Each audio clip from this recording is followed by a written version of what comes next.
Scent Podcast.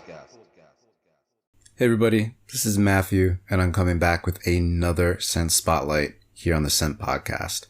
My guest this week is the writer Thomas Daniel Dillon, aka epicdylan on Scent. I'm really excited to share the conversation that Dylan and I had, where we talked about all things writing. Of course, we touched on his novel that he's been publishing in installments on Scent, entitled Murder in Silicon Hills. But we also get into his first work, philosophical work with the title of Formal Dialectics. And we use that to pivot into a conversation that dives into philosophy and what philosophy means now in the life of Dylan. And then we talk about Scent and the philosophical underpinnings and game theoretic principles that underlie this amazing site of ours that has brought the two of us together to talk in this really, really interesting conversation that I enjoyed, and I really hope a lot of other people enjoy as much as I did. So without further ado, please enjoy the conversation that I had with epicdylan. Okay, we're live. This is Matthew, and I'm back with another Scent Spotlight here on the Scent Podcast. Today, I'm really happy to be speaking with a writer. I know on the Scent Spotlight, we've had a lot of artists that we've featured, and on Scent, there's also a really nice handful of really special writers, and I'm happy to be speaking with one of them today. My guest today is epicdylan. So welcome to the Scent Spotlight. Hey, thank you, Matthew. It's a pleasure to be here. I'm happy to be on the show with you. It's been a long time coming. I know I sent the feeler out, I think back in January or February after I first came across your writing on Scent. And then it's just been like a work in progress, getting times aligned. And this week, the stars all crossed at the same time so we could schedule this today. So really happy to have you here. If you wanted to get into introducing yourself to everyone that's listening, I think that would be a great way to get started. Hey, by all means. Okay, so my Scent handle is at epicdylan, and you can follow me. You'll see that I'm working on a full-length novel release on Scent, which I think, Matthew, may have something to do with how we started talking about doing this podcast together. It's been a long project. I think there have been 44 chapters thus far, so I've been doing it for 22 weeks. I think we've got about 3 chapters and then an epilogue left. So it's going to be really nice to kind of get that in the rearview mirror, so to speak. But professionally, I actually am something of a philosopher. I started off as basically a philosophy teacher. I wanted to go to PhD school. Didn't end up working out for me. So I actually have done quite a few other things since then. One of which is writing. And I'm a new writer. I'm kind of coming up, so to speak, on the internet to some extent. My first book was actually just a straight up philosophy book. It was called Formal Dialectics, and in it, I tried to do some innovative stuff with postmodern philosophy. And anyway, so moving on from there, I've actually done a collection of short stories, and then like kind of a variety book called Bring Back Satire, and then obviously the novel A Murder in the Silicon Hills, which is available to everyone who's on Scent to just read for free. And so there's a couple more chapters there, but that'll be up, and I'll be moving on to different things and different projects. There's a new project starting to form that involves me, Easing Crypto. I believe Puffin is getting in now too, and then I Don't Use a Pick. And so what we're thinking about doing is putting together something like a literature magazine or a literary magazine, where basically what we would do is work with different crypto creators. Some would be writers, some would be artists. There's talk of even getting musicians involved to some extent. And the thought is that what we would do is we would mint an NFT with some unique work, and then that would link to the magazine. And so you'd have access for like 30 days, and then the magazine would go public via Medium or whatever technology platform we end up using, probably also on Scent. Just as thank you to the network for bringing us all in. We'll probably do most of most everything that we do will probably be available on Scent in one way or another. So yeah, that's me. That's kind of what I've done in the past. That's kind of what's happening right now. It's awesome. And like you mentioned, that your novel that you've been publishing chapter by chapter on Scent, A Murder in Silicon Hills, that is what drew me to you and put you on my radar, because your writing, you don't come across fiction writing all the time on Scent. Like myself, I'm not a fiction writer. I tried to dabble in it, I don't have that bone in my body, unfortunately. I love to read it. So when I came across your writing, it was like a breath of fresh air. It was a pleasure to get into the novel and to be able to read until this point. It's awesome that it's coming to an end so you can focus on other stuff too. But I'm curious. So like, when did your writing journey start? I know like it seems like you're really doubling down and you called yourself like a new writer now. But like when you were younger, did you have a passion for writing? Did you have a blog or anything like that?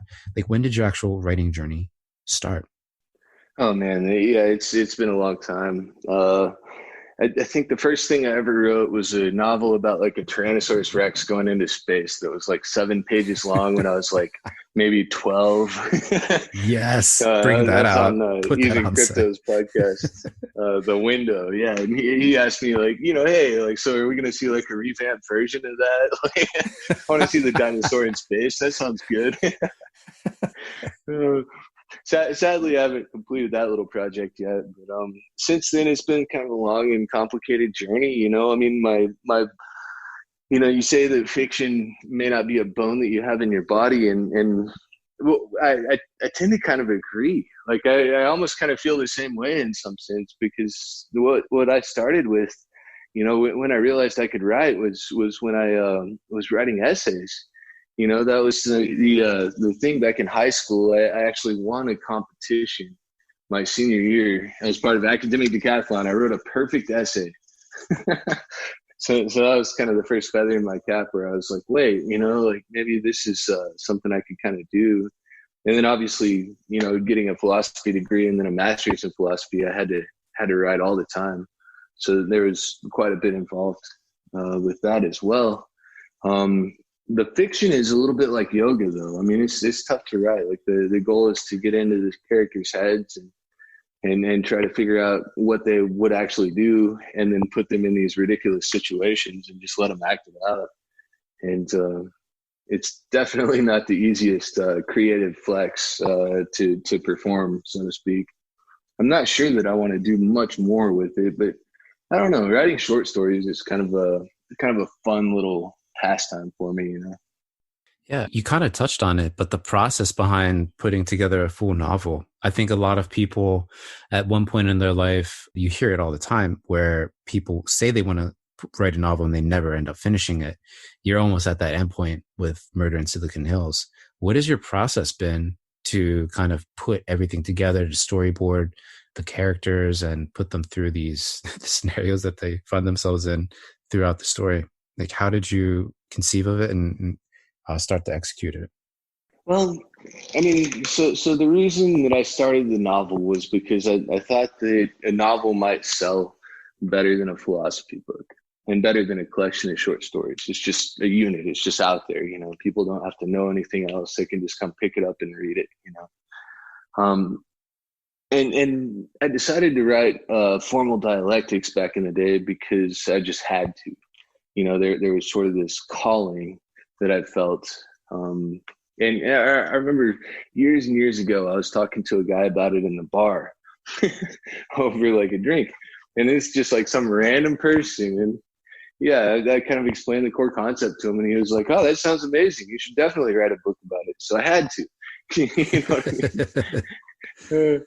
And anyway, about 5 years later, the project was finished. And I thought, man, that was a lot of work. It was tough to do. A lot of the concepts I'm pretty proud of, I'm pretty serious about. But at the end of the day, the thing is that it's tough to sell copies of that book because I'm not teaching and I'm not really, somebody whose name people already know. So they're not like, oh, we got to go pick up a new Thomas Dylan Daniel book.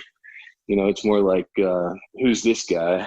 And there's a couple of people who've read it, who've really enjoyed it, which is wonderful to me. I mean, being able to pass the peer review felt like getting a PhD, which I still haven't done.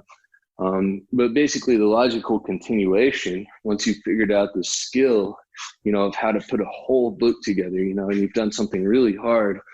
I mean, it's just something you can kind of do now, So I spent about a month in January of 2018. I started a tech company that failed, and I knew it was going to fail starting in about January, and did some things to kind of distance myself from it. One of those things was to kind of, turn the creative, cannon back on and just jump into novel land and just hammer that out. And it came through a little rough, and it wasn't as easy to sell as I was hoping it would be. So it sat for a while, and then I actually picked it up and rewrote it and released it on Synth. And so that's kind of the long and the short of the story there.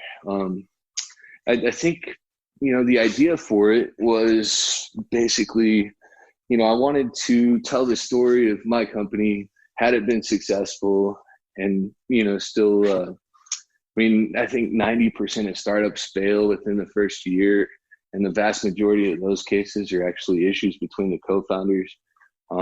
So me and my co-founder actually got into it, and we just weren't the right people to start a successful company together, And so I wanted to tell sort of this dramatic, like over the top story where, not to give anything away, but, this is already kind of out there on Synth. So, one co-founder actually kills the other co-founder in this story. And so it's just this intensely like personal connection to it that I felt sort of in creating it, and then, kind of building it back up a little bit later on.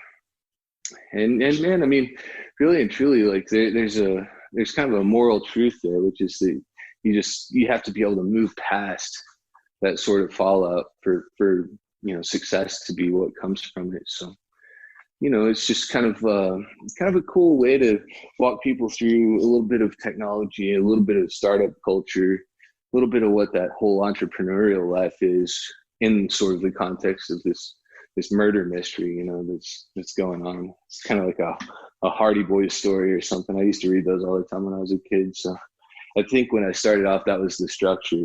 But I didn't storyboard a damn thing. I sat down and wrote it from end to end in about a month, and just chapter after chapter, and slugged it out. And then once it was slugged out, I came back and cleaned it up.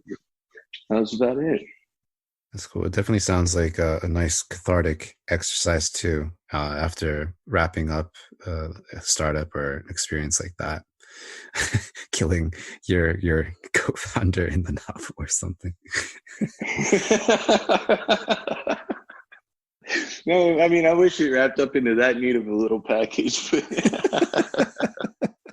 oh yeah, that's gnarly. All right, I hadn't really thought of it in those terms before.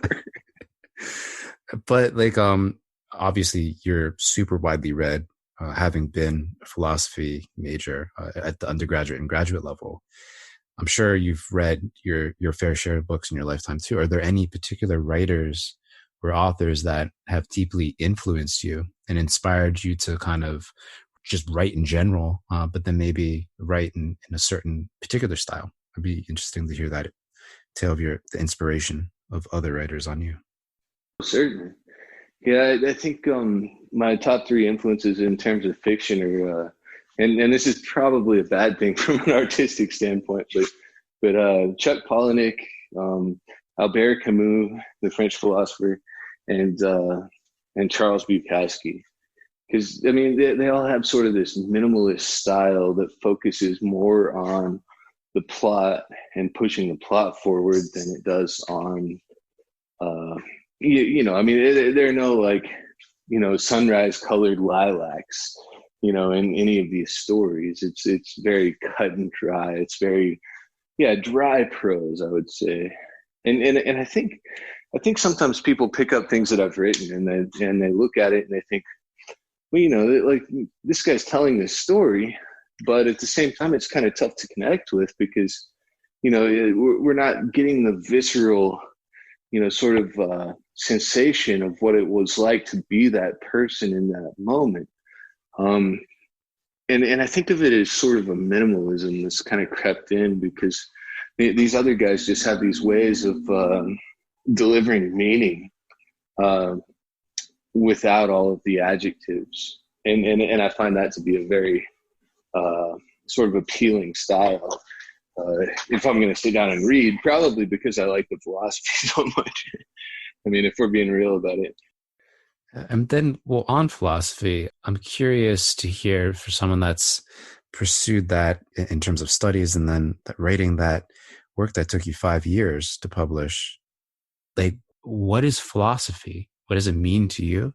And all of that time and effort that you spent studying it and like living in it, where is that now in your life? Oh, what a question.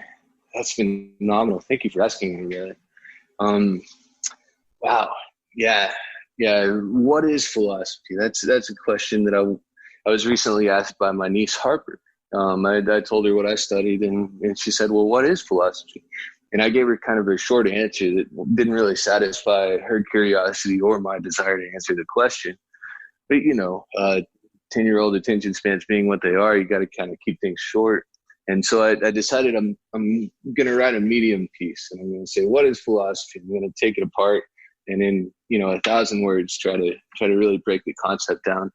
But I would say, at the end of the day, philosophy kind of boils down to just being the art of looking for knowledge in places where people don't typically look for knowledge.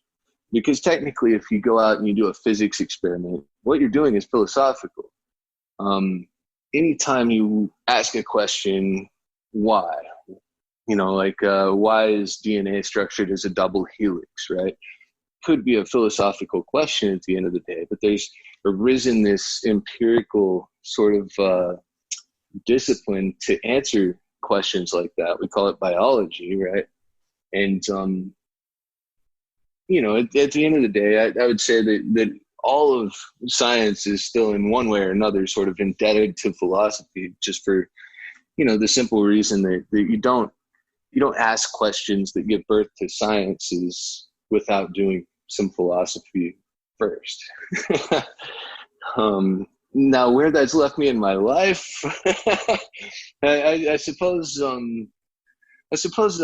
have a little bit of internal conflict on that matter, because I really felt like it was leading me to do some great things, and I would be well supported by various institutions that were important, perhaps companies and so on and so forth. And in fact, I would say that where it's left me in my life is I'm the guy that asks the uncomfortable questions around everyone. And as a result, I don't necessarily have the popularity that I might have if I wasn't so committed to doing such things. But at the end of the day, I do think, I'm going to a bunch of science classes online right now to go back and do medical school, so that maybe one day I can come back into biotech and be more of a go-getter with a little more credibility. And so I would say long term, like the whole thing is, if you do some philosophy and you figure it out and you're able to be open with it and discuss all sides of a given argument, then you're really someone who is set up very well to be in a position to go do what you want in the world. I mean, deciding what you want to do is hard. But, when it comes to actually, committing to a course of action and pursuing that, then I think philosophy really does prepare you to figure out what that course of action is, and then also to execute on it and to bring it about. So I think it's a good thing. It's a skill. It's a thing you pick up that never leaves you, that leads you to think a little more critically and a little more deeply. And at the end of the day, as Americans, I think we could all use a little bit more of that. So 100%. Yeah. Just more thinking, and then considering all of the angles, all of the potential implications. Again, like being more thoughtful is something that everyone, I think, it would just make the world so much better if everyone could just be a little bit more thoughtful, think a little bit more. Segueing into scent, finding a community like of thoughtful folks who are really, a lot of people try to think a lot and share. To me, like that's what being thoughtful is. And that's such a value add to the entire community. And that's what initially attracted me to Scent and kept me here. And it seems like a lot of other folks are like in the same boat. Yeah. Dude, I am so one of them. Yeah. Yeah. So like, yeah, I mean, tell me about your Scent experience, like how you found the site after you found it, like that initial moment where you're like, oh, this is something different and awesome. And yeah, just tell me about that. Oh man, this is a hell of a story. I started hanging out with some guys back in about 2016, maybe late 2015, and basically what it was this one guy, this total blockchain nerd. His name is Josh Quintana. Awesome dude, great friend of mine. He started this group, and it was called Think Tank Thursdays, and there were no rules. It was just we were going to talk about ideas, and we were going to drink a couple beers and hang out together, and that was it. It was a meetup, and anyway, so yeah, for years I went and hung out with these guys, and it turned out there were only about 4 of us that were really committed, and we still hang out. We're still friends, to this day, and basically one of these guys, Josh, had actually he sent to the Slack channel that we use to kind of share articles and keep in touch and everything. At the think tank group, he sent an article that said Ethereum blockchain use cases, and it was just a link to Scent, and I just looked at it and I went, huh. And I clicked on it and I went there and I like signed up and shared like one thing, and I think I got like several reactions to the first fucking thing I shared. And so I think it may have been you. Somebody just said like, here's a few bucks, like go have fun. and I was just hooked from that moment on. I was like, wow, like this is really amazing. And it kind of started this cascade of basically me being kind of creative and getting some support from the community, which, I mean, you never hear about that on Facebook. That's not how any of that stuff works. Like, I mean, it's all about trying to be the loudest in a crowded room full of people shouting, and that's not really, that's not anybody's outlet to be creative. We all have like our 10 or 15 people that, that we like all their stuff and they like all our stuff. And that's kind of what Facebook really is at the end of the day. For most of us, that's what Twitter is too. And so just to be exposed to such a large audience where there was the potential for something I wrote to actually sort of resonate with somebody, I mean, it was incredible. It's really similar to mine. And like I started as a user 2017, like October, November. And I just remember hopping on, and at that time the site was more of like a crypto Quora play. So it was like questions, they put a bounty on the question, and then people would respond and fight for the bounty to be the best replier. And I remember when I hopped on, I was like, oh, this is crazy. And I tried to give my like super thoughtful responses. And I remember the first user, like total random user, they're no longer on Scent after that, but they just tipped me. And I was like, whoa, like that is a very different, and they weren't on the team or anything like that. It was just like a very, very different sort of thing that, like you said, you don't see on any of the other social networks or anything like that. And right. It's just been that core of a lot of sincere users who are very thoughtful and very generous, who really do take the time to look for good content and reward it and share it.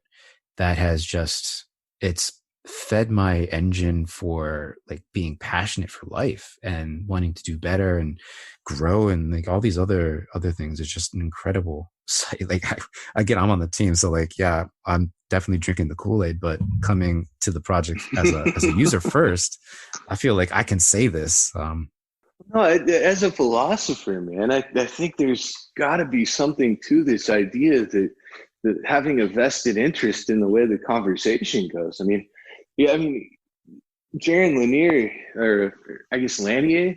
Are you familiar with his work? He's a technologist, philosopher type of dude, and he writes books like Who Owns the Future and You Are Not a Gadget. Like, are you familiar with him at all? No, no, I'm not. I'm writing it down though. Well, oh, dude, he's incredible. He's my favorite technological philosopher. And if he ever listens to this, shout out to you, bro. Like, but anyway, so he makes this argument where anonymity on social networks to sort of this chaos and this. Oh no! What happened to your mic? Yeah. Can you hear me now? Yeah. Perfect.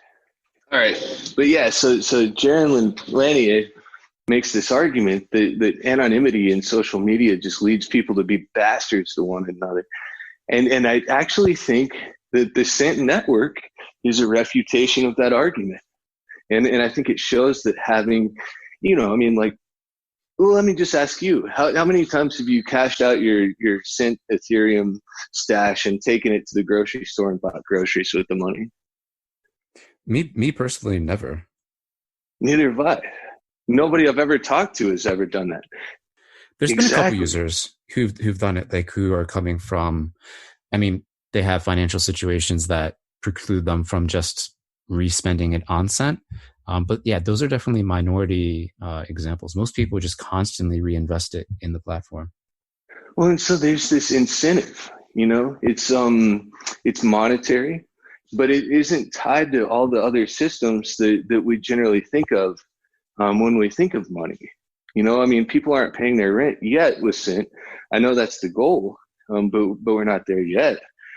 And so there's, for most of us, there's this weird phenomenon where you are anonymous and you're put on this network and you have all the incentive in the world to be completely nice to everybody because you want everybody to be your friend because everybody's a potential seeder. You don't know who is and who isn't, right? So the goal from the standpoint of like game theory has to be just be nice to everybody. And it works. It works so well. The people that are present and that are engaged are just fascinating people. And time after time you hear this story where somebody's a new user and they just have this great experience and they start creating more and they feel like their work is well received and they get better at it over time.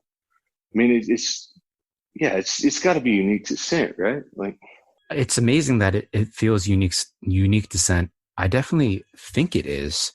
And it does have to do, it goes back to the economics, the money that's involved here. And like people having skin in the game, feeling like they're invested in the project because they literally are investing money in the project. And then since there is money at stake, it just, I mean, like in the real world, IRL, when there's money, like when you have a job, like you act a fundamentally different way than you do when you're like in the deep dark shadows of night or something. Wrong with all these startups. Yeah, there's definitely like layers to what's going on over here, and it's something that I've thought about a ton as well of why this sort of experiment works, and it's starting to transcend Scent too, and you start to see it in like what people are referring to as the metaverse, which I like to just define as like the total sum of these persistent digital connections that people are establishing. And it can be on like a blockchain based network like Scent or a blockchain based VR project, or even in like Discords or Twitter, right?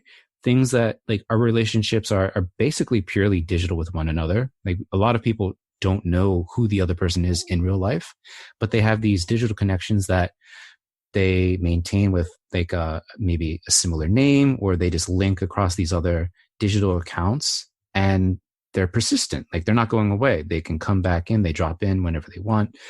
They post daily. Like they're building out these digital selves, right?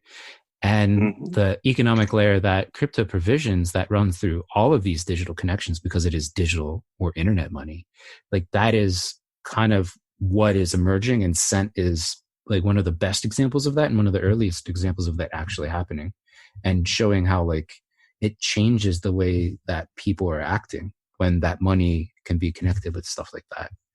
It's I freaking love talking about this. We need a beer, man. We do.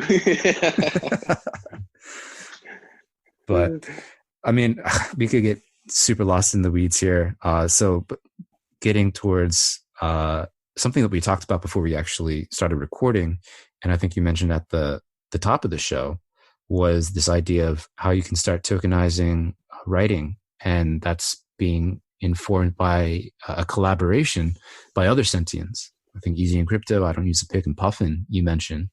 So like, is there any more depth to the idea of like tokenized writing? Like maybe we can talk about like the implications of what that means for writers and how that could potentially be a better path forward than like writing a post on Medium or something, for example. Oh man. Yeah. Just yes to all of that. So the idea is that what we could do with Ethereum smart contracts and with NFTs is we could produce a magazine, and we could distribute that magazine as an NFT. I think we would do limited print runs for 30 days. So the June issue is live somewhere, and people can pay a certain amount of, crypto. Maybe it's an auction based thing or something, to get a hold of one of these magazines. And during that time, they have restricted access to a website that contains the contents of the full issue. And so there could be tokenized music, there could be tokenized writings, there could be tokenized art. I hope at some point that we end up able to do a collaboration between all three types of artists, and then we create, a thing to look at, a thing to read, and a thing to listen to while you do. And that takes the form of sort of the centerpiece, the cover art, if you will, for the magazine for that week. And we have maybe a limited number of owners there. But then this magazine also publishes digital art. It could publish music, and it could publish writing as well. So we could have sort of this whole smorgasbord of content that becomes available to people on sort of an early basis for, buying the cover art and supporting the magazine. And then, the entire world would have access to it, maybe starting the next month. And so you would end up with a variety of different incentives. And obviously, everything would have to be very well directed towards sort of the crypto community. And obviously we're not anywhere near being done with the concept or being, completely ready to go with an issue or anything. But I think we're all going to be reaching out to different people at Cent, at Medium, at some other places.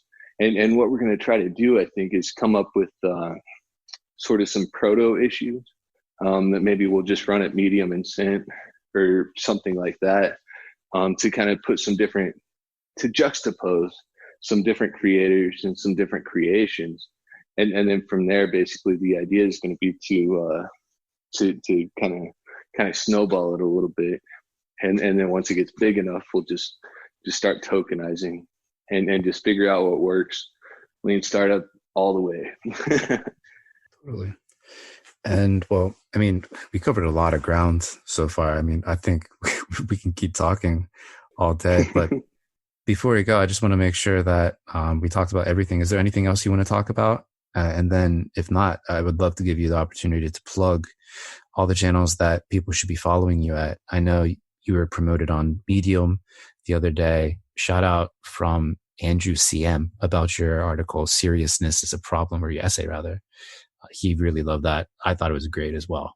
But like outside of Medium and Cent, like where should folks be paying attention to you? Where should they be following you? Well, outside of Medium and Cent, I don't have too much of, I have like a Facebook page that just kind of retweets things. And then I have, obviously some kind of professional philosophy type stuff. So I've got a new article about, the Albert Camus text, The Plague, that's going to be running in the June or July issue of Philosophy Now magazine that people can scope out if they want to. Personally, I think it's a pretty solid essay. Like, we started with a great book, and then basically my job was to kind of explain what that book says and tie it into current events with the plague we've got going on. And then the editors at Philosophy Now just did a phenomenal job. I think the finished product is one of the best things that I've done so far. But obviously, you can go to Amazon. I have an author page, Thomas Dylan Daniel, and you can scope out any of my books there. And then Medium and Scent are kind of the big creative outlets these days. So that's my digital footprint. Mm-hmm. Well, it's been a pleasure to speak today, Dylan. It really has. And I think we're going to talk a lot more as soon as we hit stop recording here. So stay on the line so we can keep digging in there. But I just want to thank you for your time and hopping on the Scent Spotlight and recording this with me. Hey, thank you so much for having me. It's been great. Thank you. Hey everybody, it's Matthew again, and I really hope you enjoyed the conversation that I had with epicdylan as much as I did recording it. A little bit of housekeeping. Of course, if you aren't already subscribed to the You Deserve a Drink podcast, make sure you subscribe wherever you listen, and recommend this conversation and episode to anyone whom you think would enjoy these sorts of conversations with creators.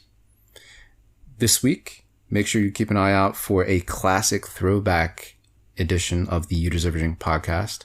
Rizzo and I will be on and talking with one another about the series of awesome events that have unfolded in the past 10 or so months since we linked up and started doing the You Deserve a Drink podcast together. There's all the changes to Scent. There's the changes with Rizzo, where he started to work at NFT42, working on the Token Smart project. There is the work in progress VR meetups that we started to collaborate on a few months back and has grown amazingly in the interim. There's a lot of stuff to cover. I'm really excited for that conversation. Make sure you look out for that. And for the Scent Spotlight, next week and the week after, look out for conversations that I had with Richard F. Yates and a special asynchronous interview that I have compiled with the pixel artist, Lulu XXX. Thank you, and Scent on.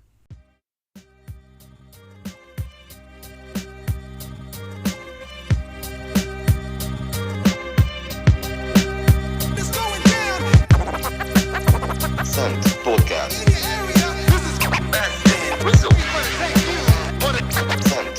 Scent Podcast. Scent Podcast.